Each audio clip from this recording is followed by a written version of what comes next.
매일 성경과 함께하는 오늘의 큐티 시간입니다.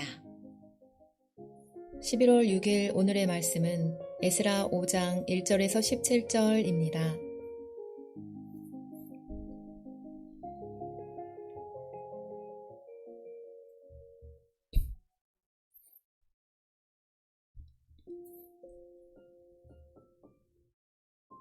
선지자들 곧 선지자 학개와 이도의 손자 스가랴가 이스라엘의 하나님의 이름으로 유다와 예루살렘에 거주하는 유다 사람들에게 예언하였더니 이에 스알디엘의 아들 스룹바벨과 요사닥의 아들 예수아가 일어나 예루살렘에 있던 하나님의 성전을 다시 건축하기 시작하매 하나님의 선지자들이 함께 있어 그들을 돕더니 그때 유브라데강 건너편 총독 다뜨네와 세달 보스네와 그들의 동관들이 다 나아와 그들에게 이르되 누가 너희에게 명령하여 이 성전을 건축하고 이 성곽을 마치게 하였느냐 하기로 우리가 이 건축하는 자의 이름을 아뢰었으나 하나님이 유다 장로들을 돌보셨으므로 그들이 능히 공사를 막지 못하고 이 일을 다리오에게 아뢰고 그 답장이 오기를 기다렸더라.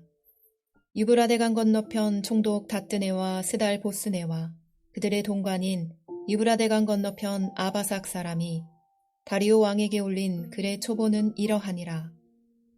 그 글에 일러스되 다리오 왕은 평안하옵소서 왕께 아뢰옵나이다.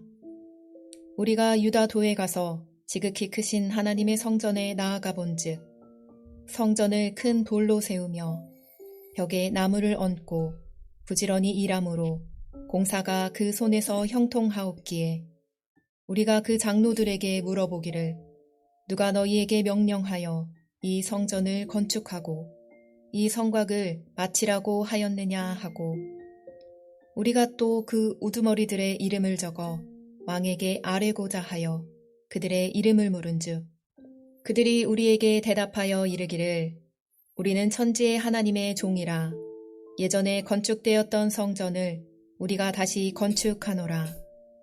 이는 본래 이스라엘의 큰 왕이 건축하여 완공한 것이었으나 우리 조상들이 하늘에 계신 하나님을 노엽게 하였으므로 하나님이 그들을 갈대아 사람 바벨론 왕 느부갓네살의 손에 넘기심에 그가 이 성전을 헐며 이 백성을 사로잡아 바벨론으로 옮겼더니 바벨론 왕 고레스 원년에 고레스 왕이 조서를 내려 하나님의 이 성전을 다시 건축하게 하고 또 느부갓네살이 예루살렘 하나님의 성전 안에서 금, 은 그릇들을 옮겨다가 바벨론 신당에 두었던 것을 고레스 왕이 그 신당에서 꺼내어 그가 세운 총독 세스바살이라고 부르는 자에게 내주고 일러 말하되 너는 이 그릇들을 가지고 가서 예루살렘 성전에 두고 하나님의 전을 제자리에 건축하라 하매 이에 이 세스바살이 이르러 예루살렘 하나님의 성전 지대를 놓았고 그때로부터 지금까지 건축하여 오나 아직 마치지 못하였다 하였사오니 이제 왕께서 좋게 여기시거든 바벨론에서 왕의 보물전각에서 조사하사 과연 고레스 왕이 조서를 내려 하나님의 이 성전을 예루살렘에 다시 건축하라 하셨는지 보시고 왕은 이 일에 대하여 왕의 기쁘신 뜻을 우리에게 보이소서 하였더라. 아멘. 다시 시작하는 사람들이라는 제목으로 말씀 나누겠습니다. 우리가 멈췄을 때 참으로 우리의 여러 가지 이유가 있고요. 참으로 우리에게는 우울함과 또 좌절함이 있습니다. 잘하던 것을 멈췄을 때 혹시 여러분들이 잘했던 것들을 멈췄을 때가 있었나요? 낙심할 때 또 우울할 때 그것을 멈추게 되는 것입니다. 이스라엘 백성들도 그랬습니다. 성전 건축을 시작했지만 반대가 너무나 거셌습니다. 결국은 중단했습니다. 근데 오늘 본문에 보면 이것을 다시 시작했다 라고 말하고 있습니다. 1절과 2절에 보면 이렇게 말하죠. 선지자를 세웠어요. 선지자들 곧 선지자 학개와 이도의 손자 스가랴가 이렇게 예언했다라고 말하고요. 2절에 보면 스알디엘의 아들 스룹바벨과 요사닥의 아들 예수아가 일어나라고 말하고 있습니다. 스룹바벨과 예수아가 일어났습니다. 그리고 학개와 스가랴가 예언을 했습니다. 하나님께서 포기하고 멈춰섰던 그들을 다시금 일으켜 세운 것입니다. 내가 너희와 함께하니 너희들은 포기하지 말라 라고 말씀하여 다시 그들의 손을 잡고 일으켜 세운 것입니다. 우리가 멈췄을 때 참으로 우리에게는 낙심하는 마음이 있고 또 다시금 이것을 할 수 있을까 하는 그러한 마음들이 우리에게 있습니다. 관계를 회복해야 하고 또 순종을 해야 하고 또 사명과 꿈을 이루어야 하는 이러한 여러 가지 우리에게 주신 것들을 다시금 해야 한다. 다시금 일어나야 한다 라고 할 때 우리의 마음 굉장히 무겁게 느껴지는 것이 사실입니다. 그런데 오늘 말씀에 보면 이들이 어떻게 다시금 일어났을까요? 하나님께서는 이들에게 말씀을 주셨습니다. 학개와 스가랴에게 말씀을 주셨습니다. 그래서 그들이 말씀을 선포하라 라고 말씀하신 것입니다. 어떤 말씀을 주셨을까요? 오늘 본문에는 나오진 않았지만 학개 2장 9절에 보면 이렇게 말씀하고 있어요. 이전에 나중 영광이 이전보다 크리라. 그리고 스가랴 4장 6절에는 이렇게 말씀해요. 힘으로도 되지 않고 능으로도 되지 않으니 오직 나의 영으로 되느니라. 이렇게 말씀하여 주셨고 이 스가랴와 또 학개가 이 말씀을 그들에게 전하였을 때 그 말씀을 받은 하나님의 사람들이 일어나게 된 것입니다. 특별히 그들 중에 지도자가 일어났는데 스룹바벨과 예수아가 일어난 것입니다.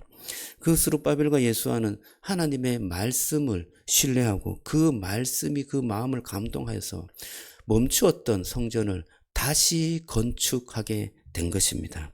오늘 말씀에 보면 하나님께서 그들을 참으로 하나님의 눈으로 돌보셨다라는 말씀이 있는데요. 5절 말씀입니다. 우리 같이 한번 읽어볼까요? 5절 자 시작. 하나님이 유다 장로들을 돌보셨으므로 그들이 능히 공사를 막지 못하고 이 일을 다리오에게 아뢰고 그 답장이 오기를 기다렸더라. 여기 보면 하나님이 유다 장로들을 돌보셨으므로 라고 말합니다. 이것을 조금 더 분명하게 정확하게 번역을 하면 하나님의 눈이 유다 장로들을 보살폈다라고 번역할 수 있습니다. 하나님의 눈이 그들을 계속해서 보고 계신 것이었습니다. 그들을 보살피고 지키시고 계셨던 것입니다. 돌보셨다는 거라는 말은 하나님께서 계속 함께 하시고 그들을 이끌어 주셨다는 그런 말씀이지 않습니까? 오늘 이 말씀이 저와 여러분들에게 큰 위로가 되기를 주님의 이름으로 축복합니다. 이 말씀은 하나님의 눈은 항상 나를 떠나지 않는다 라는 말씀이지요. 우리가 멈추어서 절망하고 있을 때도 주님은 우리를 지켜보고 계시고 또 하나님께서 말씀을 주시고 이제 일어나지 않을래? 이제 그 멈춤은 다시 시작의 멈춤이야. 다시금 일어나서 하나님의 사명을 붙잡고 걸어가라 라는 말씀을 하실 때 하나님께서는 우리를 지켜보고 계셨고 우리를 다시금 이끌어 주시는 주님의 돌보심의 그 은혜로 우리를 이끌어 주시는 것입니다. 오늘 이 말씀이 저와 여러분들에게는 힘이 되기를 주님의 이름으로 축복합니다. 주님께서 우리를 항상 돌보시고 항상 함께 계신다는 것을 믿고 주저앉아 있을 때 혹은 나의 주변 상황으로 인하여서 다시금 일어서지 못한 상황이 있을 때 주님의 말씀을 붙잡고 다시금 일어서고 다시금 하나님의 그 꿈과 비전을 향하여서 달려가는 그리고 주님께서 내게 주신 성전을 건축하라 예배를 회복하라 라는 이 말씀을 순종하는 저와 여러분들이 되시기를 주님의 이름으로 축복합니다. 기도하겠습니다. 하나님 감사합니다. 주님께서 다시 일으켜 세우시는 놀라운 기적의 역사를 보게 됩니다. 주님의 놀라운 은혜와 그 말씀과 그 능력이 하나님의 사람들을 세우고 다시금 그 마음에 감동을 주어 일어나게 하신 줄로 믿습니다. 하나님, 우리에게도 주님의 그 눈이 우리를 돌보시는 그 놀라운 그 은혜를 경험할 수 있도록 축복해 주옵소서. 하나님께서 이끌어 가시고 하나님께서 나를 도우시며 하나님께서 나를 지키시며 나와 함께 하신다는 것을 믿고 하나님 다시 일어나게 하여 주시고 다시 주께서 뜻하신 것을 보게 하여 주시고 다시 주의 꿈인 하나님의 교회와 하나님의 전을 볼 수 있도록 축복해 주옵소서. 하나님 그 모든 것 또 하나님 그 외에 우리의 모든 상황들은 주님께서 은혜를 베풀어 주실 줄로 믿습니다. 오늘 하루도 주의 말씀 붙잡고 일어나는 하루가 되게 하여 주옵소서. 예수님 이름으로 기도드리옵나이다. 아멘.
네.